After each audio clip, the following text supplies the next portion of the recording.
திருச்சிற்றம்பலம். திருவாசகத்தின் 4ஆம் தலைப்பான போற்றி திரு அகவல் எனும் பாடலின் பொருளை அறிந்து கொண்டிருக்கிறோம். இன்று 190ஆம் வரி முதற்கொண்டு 200ஆம் வரி வரையிலான வரிகளின் பொருளை அறிவோமா? வாருங்கள்.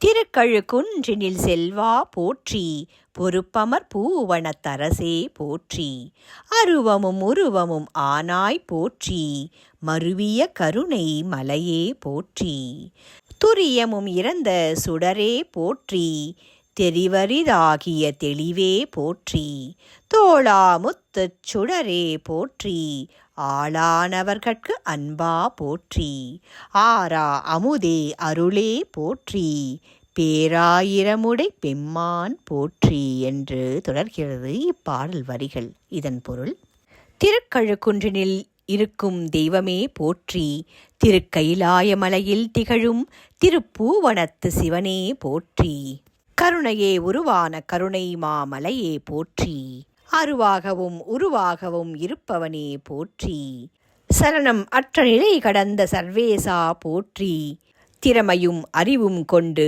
தெளிந்தறிய இயலாத ஞானத் தெளிவாக இருக்கின்ற மௌனமே போற்றி, துளையிடப்படாத முழுமுத்துச் சுடரே போற்றி, தன்னை ஆட்பட்டவர்களுக்கு அன்பானவனே போற்றி, அள்ளி பருக பருக ஆசை அடங்காத அமுதமே போற்றி, அருளாளனே போற்றி, போற்றி புகழ்ந்தேத்த 1000 திருநாமங்கள் உடைய தேவனே போற்றி போற்றி என்று தொடர்கிறது இப்பாடல் வரிகள்.